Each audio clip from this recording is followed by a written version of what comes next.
తిరుపతి జిల్లా చంద్రగిరిలో జరిగిన దాడులు, హింసాత్మక గొడవలపై సిట్ విచారణ ప్రారంభించింది. డీఎస్పీ రవి మనోహరాచారి, సిఐ ప్రభాకర్ బృందం ఎస్వి యూనివర్సిటీకి వెళ్లింది. తిరుపతి జిల్లాలో జరిగిన హింసాత్మక ఘటనలు, దాడులు అరికట్టడంలో పోలీసుల వైఫల్యం, అల్లర్ల కట్టడికి తీసుకున్న చర్యలపై లోతుగా విచారణ జరుపుతోంది. తిరుపతి జిల్లా చంద్రగిరిలో జరిగిన దాడులు, హింసాత్మక గొడవలపై సిట్ విచారణ ప్రారంభించింది. డీఎస్పీ రవి మనోహరాచారి, సిఐ ప్రభాకర్ బృందం ఎస్వి యూనివర్సిటీకి వెళ్లింది.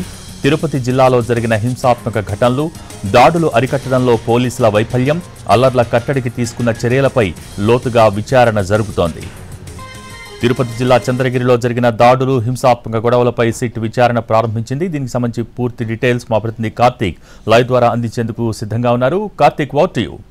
ఎస్ రైట్ భోగి, పోలింగ్ తర్వాత చంద్రగిరి నియోజకవర్గంలో చోటు చేసుకున్నటువంటి హింసాత్మక ఘటనల మీద సిట్ బృందం విచారణ మొదలైందని చెప్పుకోవాలి. ఏదైతే సిట్లో ఉన్నటువంటి ప్రధానంగా ఉన్నటువంటి డిఎస్పీ రవి మనోహరాచారి, సిఐ ప్రభాకర్ కొద్దిసేపటి క్రితమే ఎస్వియు క్యాంపస్ పోలీస్ స్టేషన్కి రావడం కూడా జరిగింది. ప్రస్తుతం లోపల ఇక్కడ ఉన్నటువంటి వారందరినీ కూడా ప్రస్తుతం ఏదైతే ఎస్వియు పోలీస్ స్టేషన్ సిఐతో పాటు ఇక్కడ ఉన్నటువంటి అధికారులందరినీ కూడా విచారిస్తూ ఉన్నారు. ఆ సమయంలో దాడి తర్వాత నమోదు చేసినటువంటి కేసులేంటి, ఆ వివరాలన్నింటినీ కూడా ముందరకు తెచ్చుకొని వాటన్నిటిని కూడా పరిశీలిస్తున్నారని చెప్పాలి. ముఖ్యంగా ఈ దాడికి సంబంధించి ఏదైతే పద్మావతి వర్సిటీ పోలీస్ స్టేషన్లోనే టీడీపీ ఇన్ఛార్జ్ పులివర్తి నాని మీద దాడి జరిగినటువంటి నేపథ్యంలో ఆ ఘటనలో దాదాపు ఇప్పటి వరకు కూడా 8 కేసులు అనేది కూడా నమోదు చేశారు. దాదాపు 70 మందికి పైగా కూడా వారందరి మీద కూడా 307తో పాటు ఇతర వైలెన్స్ కేసెస్ అనేది కూడా నమోదు చేయడం కూడా జరిగింది. అయితే ఆ కేసులు, ఆ సెక్షన్లు సరిగా ఉన్నాయా, లేదంటే ఇంకా ఏదైనా ఇంప్రూవ్మెంట్, ఇంకేదైనా బెటర్గా చర్యలు తీసుకునేటువంటి అవకాశాలు ఉంటాయా, లేదంటే సరైనటువంటి చర్యలు తీసుకోలేదా అనే దాని మీద కూడా ఇక్కడ ఉన్నటువంటి అధికారులను డిఎస్పీ రవి మనోహరాచారి ప్రశ్నిస్తూ ఉన్నారు. అదేవిధంగా ఆ సమయంలో ఎందుకు సరైనటువంటి విధంగా స్పందించట్లేదు, దాడి చేస్తున్నారని చెప్పి ఏకంగా అభ్యర్థి ఫోన్ చేసి ఒక డిఎస్పీ స్థాయి అధికారికి చెప్పినప్పటికీ కూడా సకాలంలో స్పందించారా లేదా, స్పందిస్తే ఎంత టైం పట్టిందనే దాని మీద అన్నిటి మీద కూడా విచారం కొనసాగిస్తూ ఉన్నారు. ఇప్పటి వరకు కేసు నమోదు చేసినటువంటి నిందితులు ఎవరు, ఆ నిందితుల్లో ఉన్నటువంటి ఏ పార్టీకి సంబంధించినటువంటి వ్యక్తులు ఉన్నారో దాని మీద కూడా విచారణ చేపడుతూ ఉన్నారు. అత్యంత లోతుగా పారదర్శకంగా కూడా ఈ యొక్క విచారణ అనేది సాగుతుందంటూ కూడా మనకు కొద్దిసేపటి క్రితమే సిట్ అధికారుల బృందం కూడా చెప్పినటువంటి పరిస్థితి. ఒక డిఎస్పీతో పాటు సిఐ ప్రభాకర్ ఇద్దరు కూడా కలిసి ఇక్కడ ఉన్నటువంటి ఎస్వియు క్యాంపస్ సిఐతో పాటు ఇతర అధికారులందరినీ కూడా ప్రశ్నల వర్షం కురిపిస్తున్నారని చెప్పాలి. ఆ రోజు ఏం జరిగింది, ఎన్ని గంటలకు దాడి జరిగింది, ఎన్ని గంటలకు మీరు వెళ్ళారు, అటు తర్వాత తెలుగుదేశం పార్టీ శ్రేణులు ఏ విధంగా అంత స్థాయిలో వేలాది మంది అక్కడికి ఎందుకు వచ్చారు, వచ్చిన తర్వాత నేరుగా వాళ్ళెందుకు పోలీసు వాహనాల మీద ఏకంగా ఒక సీఎం మీద దాడి చేసేంత వరకు కూడా పరిస్థితిని అదుపు ఎందుకు చేయలేకపోయారు అనే దాని మీద కూడా పూర్తి స్థాయిలో ఇక్కడ ఉన్నటువంటి అధికారులను సిట్ బృందం అయితే విచారణ చేపడుతుందని చెప్పాలి. ఒకదాని తర్వాత ఒక ప్రశ్న అనేది కూడా రాసి పెట్టుకుని మరి వారందరి మీద కూడా ప్రశ్నల వస్తం కురిపిస్తున్నటువంటి పరిస్థితి. అయితే ఏదైతే ఇప్పటి వరకు కేసులు నమోదయ్యో వాటికి సంబంధించినటువంటి వివరాలను మాత్రం డిఎస్పీ ముందు ఉంచడం కూడా జరిగింది. నిన్న గ్రౌండ్ లెవెల్లో చెప్పినటువంటి దాని ప్రకారమే ఆ యొక్క కేసుల వివరాలన్నింటినీ కూడా సిట్ ముందు ఉంచారు. ఇప్పటికే యూనివర్సిటీ పోలీస్ స్టేషన్లో విచారణ తర్వాత నేరుగా పద్మావతి మహిళా యూనివర్సిటీకి వెళ్తారు. ఎక్కడైతే స్ట్రాంగ్ రూమ్లో నాని మీద దాడి ఎక్కడైతే జరిగిందో ఆ ప్రాంతానికి వెళ్ళి నేరుగా ఆ దాడి జరిగినటువంటి ప్రదేశాన్ని పరిశీలన చేస్తారు.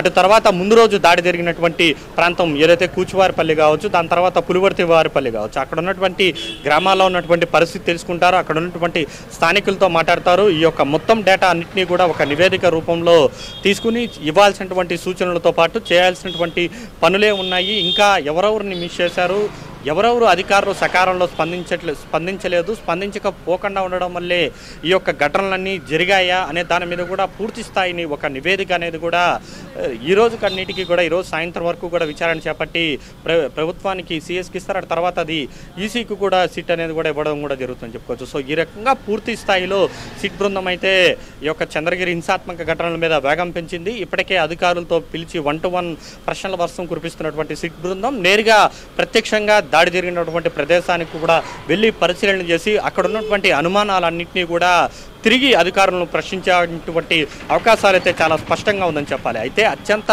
సమస్యాత్మకమైనటువంటి ప్రాంతం 144 సెక్షన్ ఉండేటువంటి ప్రాంతంలో అంతమంది అల్లరి మూకలు లోపలికి ఎలా వెళ్ళాయి, ఆ సమయంలో సెక్యూరిటీ ల్యాబ్స్ అనేది ఎందుకు జరిగింది, ప్రతి ఒక్క వాహనం తనిఖీ చేసేటువంటి క్రమంలో అక్కడ వాహనం తనిఖీ చేయకుండా ఒక కార్ని ఎలా లోపలికి అనుమతించారు, వీటన్నిటినీ కూడా అడిగేటువంటి అవకాశం అయితే చాలా స్పష్టంగా కనబడుతుంది. ఆ దిశగా కూడా సిట్ బృందం విచారణ అయితే ప్రస్తుతం కొనసాగుతుంది. ఎస్పీయూ క్యాంపస్లో ఇక్కడ ఉన్నటువంటి స్థానిక అధికారులతో నమోదు చేసినటువంటి కేసు వివరాలు, సెక్షన్ల వివరాలు వాటన్నిటిని కూడా పూర్తి స్థాయిలో చాలా లోతుగా ఉన్నటువంటి అంశాలన్నింటినీ కూడా పరిగణనలోకి తీసుకుని దాని ద్వారా ఒక నివేదికను అయితే అధికారులు ఉన్నతాధికారులకు సమర్పించబోతున్నారు. Bhogi, thank you Karthik.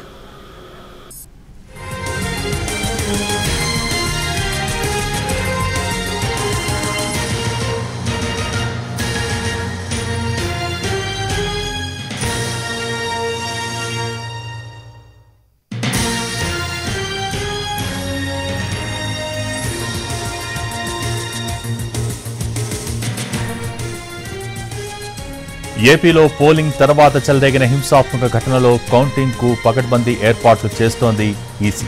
అల్లర్లు చెలరేకుండా, దాడులు జరగకుండా పటిష్ట చర్యలు తీసుకుంటున్నారు పోలీసు అధికారులు. ఈ క్రమంలో విజయోత్సవ ర్యాలీలపై, బాణసంచా కాల్పులపై నిషేధం విధించారు. బాటిల్స్లో పెట్రోల్ అమ్మకాలపై నిషేధం విధించారు. దీంతో ఏపీలో పలు ప్రాంతాల్లో బాటిల్స్లో పెట్రోల్ పోయట్లేదు బంక్ యాజమాన్యాలు.